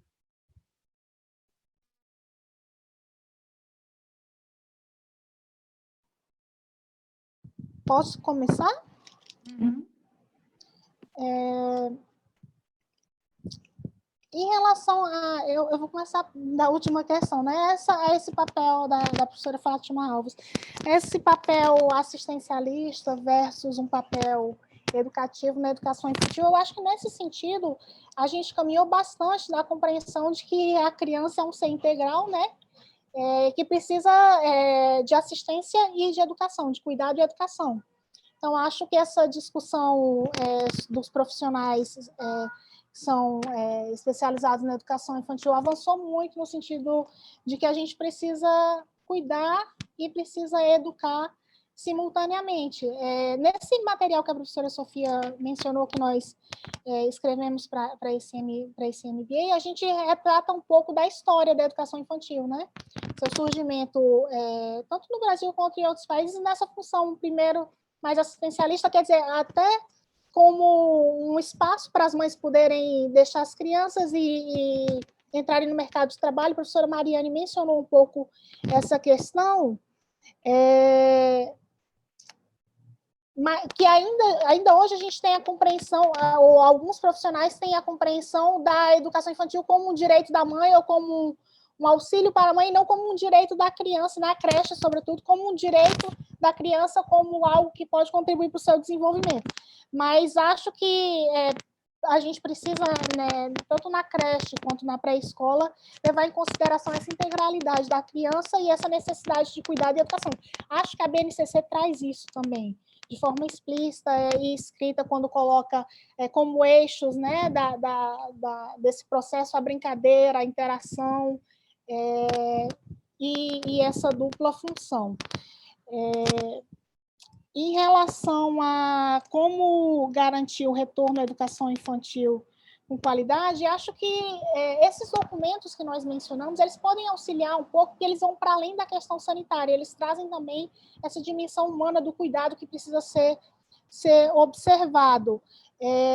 acho que a gente tem muitas frentes de trabalho, né? A gente tem o trabalho na escola, que é o mais importante, que a professora Mariane trouxe no início da sua fala.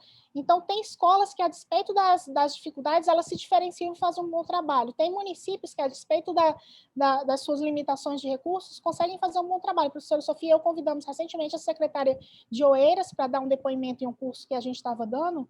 É um município pobre no interior do Piauí e que vem obtendo excelentes resultados educacionais por conta de compromisso, por conta de monitoramento, por conta de planejamento, por conta de acompanhamento das escolas, acompanhamento pedagógico, que é algo que muitas vezes não é feito da forma mais adequada, né? A gente vê, a secretaria vai à escola, vê problemas de infraestrutura, às vezes volta um mês depois sem dar nenhum retorno, vê problemas mas a questão da educação, a questão pedagógica, muitas vezes fica em um plano secundário.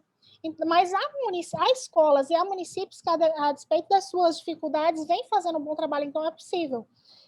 Em paralelo a esse esforço, né, individual e de um grupo menor, a gente tem que continuar trabalhando no sentido de acompanhar as grandes políticas. É por isso que a nossa apresentação ela foca um pouco nisso. A questão do Sistema Nacional de Educação impacta na questão da educação infantil, que impacta na forma como o governo estadual e o governo municipal se relacionam. Né? Então, o apoio que o governo estadual necessariamente precisa dar aos governos municipais. Então, acho que são muitas frentes de trabalho, grupos como esse, grupos de pesquisas como as que a professora Mariane mencionou. Tudo isso precisa caminhar em paralelo no sentido de continuar a garantir o direito à educação, porque há possibilidade de retrocesso, há sempre, não só para a educação infantil, como para todas as outras etapas da educação básica, né? Para a educação superior também. A gente está nesse momento de crise política, de crise financeira, tudo isso tem um impacto e a gente, não só na quantidade de insumos, mas no acompanhamento mesmo que se faz às escolas, né? Eu acho que essa questão do acompanhamento pedagógico, do apoio pedagógico, para além do financeiro também, ela é muito importante. E acho que aí, nesse apoio pedagógico, nesse acompanhamento pedagógico, a gente ainda tem muito a avançar. Então, tem secretarias municipais de educação que fazem um bom trabalho, tem secretarias que não fazem trabalho algum, e como a oferta do município, às vezes essa questão fica muito secundarizada. A gente vem trabalhando muito no centro que a professora Sofia e eu trabalhamos, uma discussão sobre essa questão do acompanhamento mesmo, que os secretários têm que ter dos diretores, que os diretores têm que ter dos professores, que os professores têm que ter dos seus alunos, um acompanhamento no sentido de apoiar o trabalho. Acho que eram essas as observações que eu tinha registrado. Se a professora Sofia e a professora Mariane quiserem...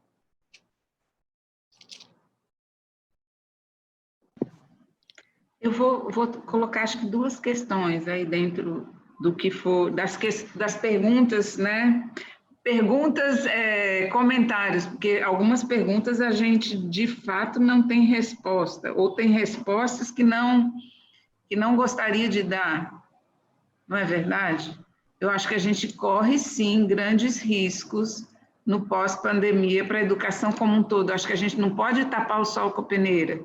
A gente sabe que vai ser tudo muito difícil. Nesse contexto, eu acho que é muito importante que os educadores, todas essas entidades que nos agregam, como a REIP, que a gente não se disperse, que a gente consiga entender que a educação básica, ela é um todo, ela não é essas caixinhas que o Estado cuida do ensino médio, que o município, no Ceará, sobretudo, cuida basicamente da educação, do ensino fundamental, e da educação infantil, essa priminha pobre, né, que conquistou um espaço de expansão sem precedentes, por razões diversas, inclusive o decréscimo da população, mas não é trivial o aumento da expansão da educação infantil. E aí eu queria apontar para uma questão que eu acho que é um fator de sustentabilidade das políticas, é a qualidade dos profissionais da educação infantil. É o fato de que nós conseguimos trazer para a educação infantil profissionais qualificados, profissionais de nível superior. Isso são ganhos que foram obtidos e que não podem ser secundarizados. Porque no âmbito das secretarias municipais, a gente percebe que esse grupo de educação infantil continua tendo um papel diferenciado de pressionar pela existência dessa etapa de escolaridade. Veja, ela existe, mas ela não existe. Eu estou fazendo uma certa caricatura, mas o que eu quero expressar com essa caricatura é que são esses profissionais que têm garantido a qualidade da oferta que a gente conquistou, né? E é muito importante que a gente consiga que eles tenham o seu reconhecimento, o seu lugar, a despeito de todos os problemas, das visões que os profissionais podem ter. Então, esse eu acho que é um elemento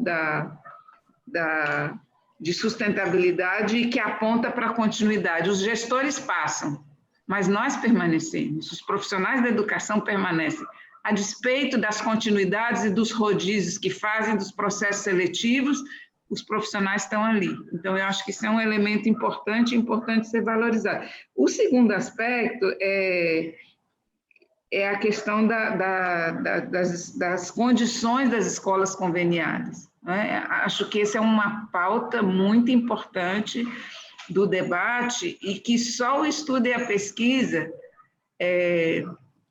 podem nos ajudar a desocultar essa zona de sombra que existe, porque as escolas conveniadas, elas são como os anexos escolares que existem em inúmeros estados brasileiros, no ensino fundamental, no ensino médio e também na educação infantil. Eles são invisíveis.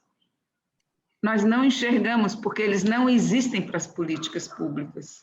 Eles não existem, aparecem no centro, mas eles estão ali escondidinhos. Então, cabe aos estudiosos da educação infantil estudar de forma detida essas questões. Claro que isso não é suficiente, mas esse desocultamento é parte importante do desafio que nós temos pela frente. Vou passar para a professora Mariane para a gente poder continuar. Então, vou agradecer as questões. Eu vou começar emprestando aqui uma imagem que a Sofia trouxe, que é a ideia de desocultação da educação infantil. Então, vou tentar responder as 3 perguntas a partir de 2 pontos. Um, essa ideia da função da educação infantil, da importância da educação infantil está tão escondidinha, e a questão de parâmetros de qualidade. Tá? Então, eu vou contar para vocês por que eu resolvi, em algum momento, estudar educação infantil e começar lá mais no início da escolarização das crianças.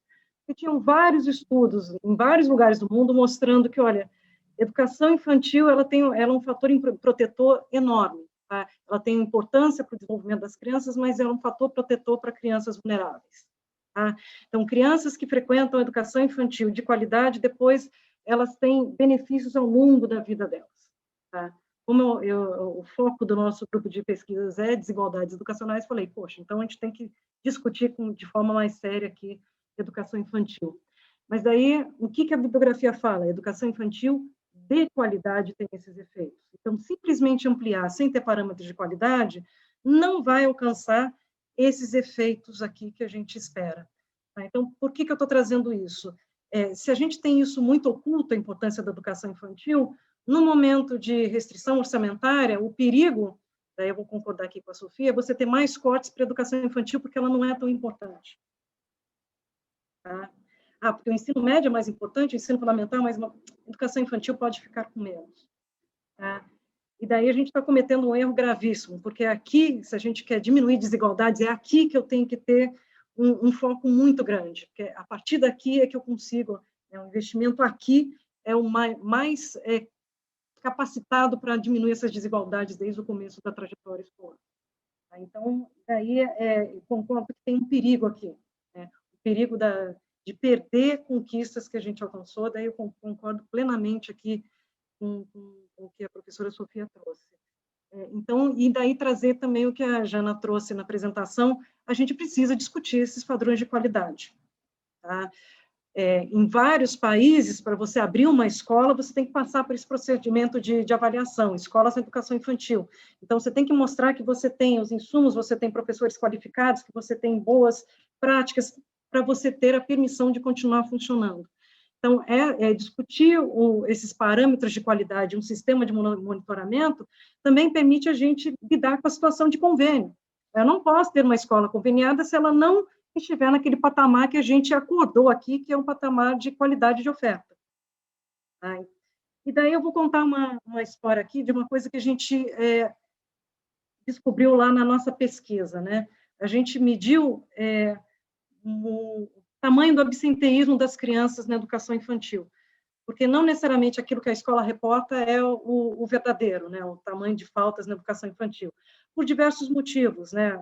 Às vezes a escola está pensando, se eu der todas as faltas dessa criança, a criança vai perder o direito da Bolsa Família, de algum direito que exige a presença. Então, a gente perguntou para os pais. A gente viu um absenteísmo enorme aqui, na nossa pesquisa, no município do Rio de Janeiro. Mais do que isso, a gente observou que esse absenteísmo está altamente associado ao desenvolvimento das crianças durante a pré-escola. Então, o que quer dizer isso? Que, olha, não adianta eu ter a escola mais linda, mais perfeita, com um professor mais qualificado, com todos os insumos, com as melhores práticas, se eu não tenho também um convencimento dos pais de que essa é uma etapa importante e que a criança precisa estar na escola. Tá? A gente verificou também os motivos para o absenteísmo. Alguns eram motivos de saúde, de violência, mas muitas vezes ele tinha a ver com a própria organização da família. Não, dia tal é o dia da criança estar com a avó, com coisa, então a gente deixa aqui, depois pega ali, ou esse é o dia que eu tenho livre, então eu fico com pena de mandar para a escola, a criança... E daí você vai vendo nesse discurso que parece que a escola só é importante quando eu preciso da escola para trabalhar ou para fazer isso, para aquilo, não reconhecendo a importância pedagógica da escola. Então, trazer para vocês, talvez divulgar também esse tipo de pesquisa, esse tipo de achado, ajuda a fortalecer a ideia de, olha, tem que ter um papel importante. O fato das crianças terem ficado em casa vai ter um impacto no desenvolvimento das crianças. Tá? O fato de elas não terem acesso a uma escola que propicia várias oportunidades de aprendizado, isso tem impacto, não é só no ensino médio, no ensino fundamental, também na educação infantil. Eu acho que tratar um pouquinho das três questões. Bom, obrigada. Tem mais um comentário aqui que eu gostaria de apresentar, né, para vocês, que veio aqui pelo nosso chat, que é da Larissa. Ela é mais um comentário, mas tem a ver com o que a Mari estava acabando de falar agora, né, que é a dificuldade do vínculo escola-família no âmbito da educação infantil durante a pandemia, tem a ver com essa falta de valorização da escola e do papel do professor. Muitas famílias dizem que já estão realizando atividades por si só em um falso homeschooling. E aí ela parabeniza e agradece, né, as apresentações. Eu acho que é um processo, né, teve uma banca que eu acho que Mari também estava, né, do Rodrigo, acho que foi a própria banca da Amanda, do trabalho da Amanda, que falava sobre essa educação dos pais, né, da educação infantil, uma formação dos pais sobre o que seria, né, esse papel, essa função da educação infantil, porque os pais estão, né, ou não, estão atribuindo valor, né, a essa etapa da educação dos filhos. E eu ouvi, inclusive, né, de muitas famílias nesse momento também, né, inclusive de famílias que tiraram os filhos da escola privada porque não viam sentido numa continuidade de escolarização que eles não estavam tendo, né, vivências ou experiências que teriam no momento presencial. Então, acredito também que passa, né, pela valorização dos professores. Estou lembrando aqui também, né, eu e Beth escrevemos há pouco tempo um texto sobre essa questão da formação, né, dos professores, e a gente, né, discutia um pouco essa, né, para além da formação, né, no âmbito do nível superior, né, para a educação infantil, que ainda está em crescimento, né, nos dados aqui que a gente tem do censo da educação básica, a gente tem uma discussão sobre quem é o profissional, né, que vai atuar na educação infantil. E essa formação, né, no nível da pedagogia, hoje nós aqui, professores, né, dos cursos de pedagogia, a gente também se questiona, né, sobre se a gente está dando conta dessa formação, né, específica para esse profissional que compreende, né, essa etapa de construção do conhecimento e de socialização que envolve, né, como a Jana estava dizendo, né, não mais essa dicotomia entre assistência, cuidado e aprendizagem, cognição, né, que entende um processo que é contínuo, que é cíclico, né, para essa fase. Então, assim, pegando carona aí no comentário da Larissa, né, sobre a valorização do profissional e do espaço da educação infantil, queria, né, convidá-las, as nossas professoras também, para poder fazer aí um último comentário, porque a gente também daqui a pouco esgota o nosso tempo, mas trazendo, né, essa discussão e aí, quem sabe, né, como diz a professora Sofia agora mesmo, tem mensagens que a gente não gostaria de dar, mas vamos pensar então, talvez nas mensagens que a gente gostaria de ter, né, para as próximas para os próximos capítulos aí, de final de pandemia, de mudança na gestão municipal, enfim, para as próximas políticas educacionais que contem, né, com essa valorização que a Larissa comentou aqui, que passa pela família, mas que eu acho que começa na formulação e na implementação das políticas educacionais que vocês trouxeram hoje para a gente. Passo, então, para vocês aí a bola.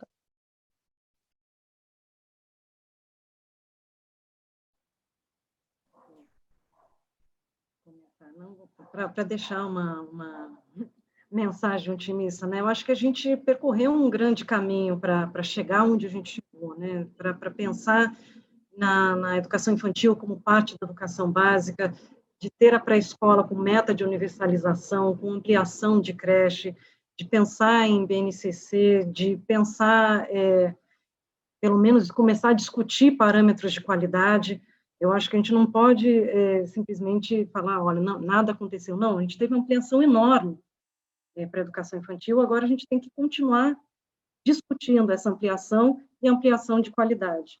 Quanto à relação família-escola, estudos mostram que o importante é a importância dessa relação família-escola. Então, não é substituir a família pela escola, mas, pelo contrário, um trabalho conjunto da família com a escola. E daí a gente também tem alguns exemplos na pesquisa, né? Uma escola que tem um aluno nosso do doutorado pesquisando a fundo, que faz uma atividade, uma escola que atende a uma população bastante vulnerável e que faz um trabalho fantástico de apoio às famílias.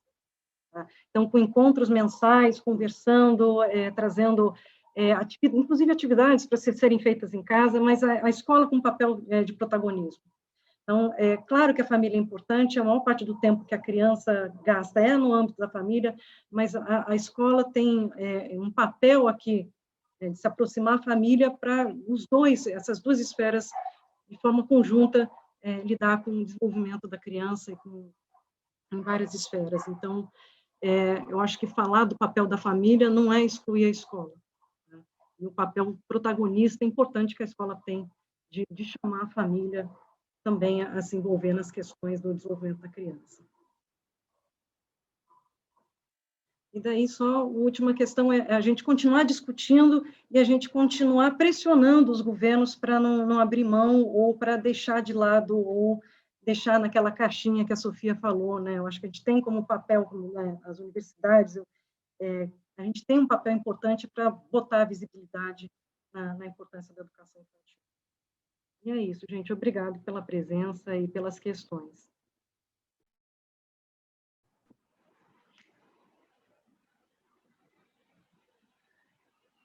É você, Jana? Quem de nós?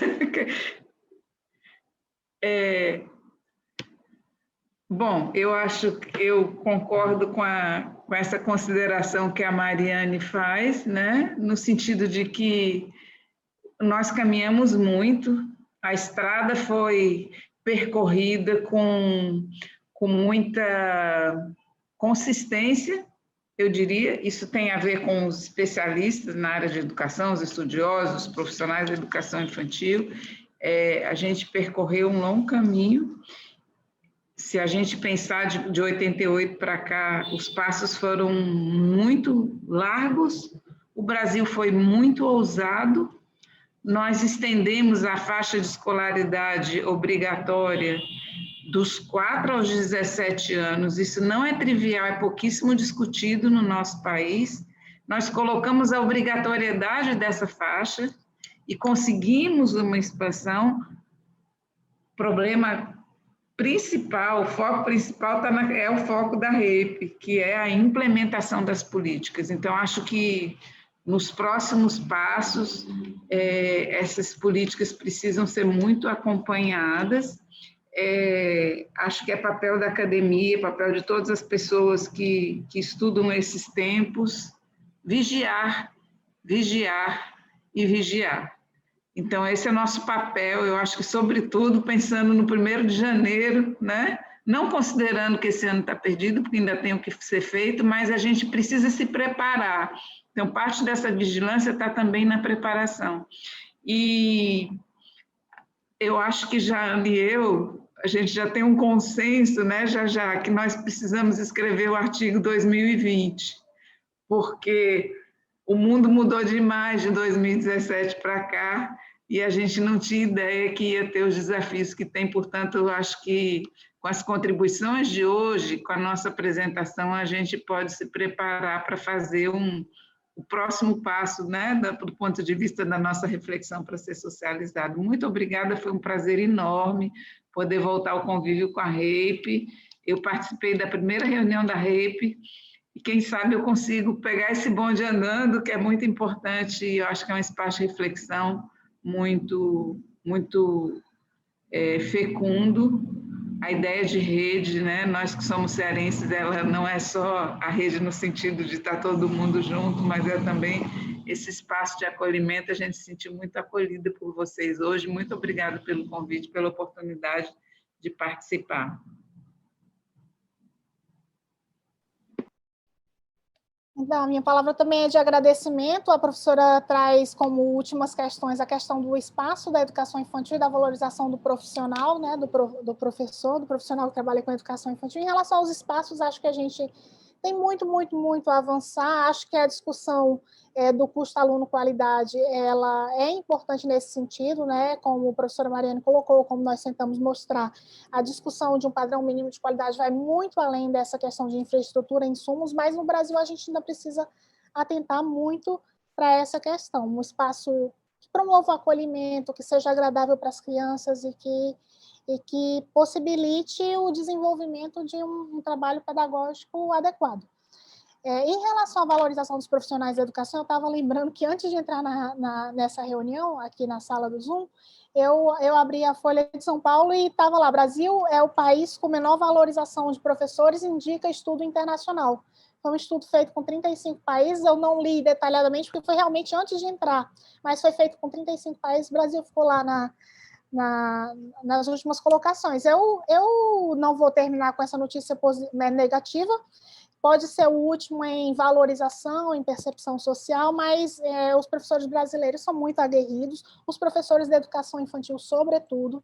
A professora Sofia trouxe essa questão, os professores da educação infantil, eles se organizam, os profissionais da educação infantil, eles se mobilizam nas secretarias da educação, nas escolas, em torno do seu trabalho, e acho que, como a professora Sofia e a professora Mariane colocaram, nós precisamos continuar nos organizando em várias instâncias, nas escolas, nas secretarias, nos governos, na sociedade civil, em grupos como este, para discutir e buscar assegurar mais avanços na área da educação infantil. É uma área relevante, há estudos e estudos que mostram, e a gente precisa garantir que essa relevância seja reconhecida não apenas nos discursos, mas, sobretudo, nas condições de trabalho, né? Nas condições de desenvolvimento da educação infantil. Daí a importância da discussão do sistema, do financiamento e de todos esses temas que nós buscamos trazer. Muito obrigada pelo convite, foi uma alegria grande discutir, conversar com vocês.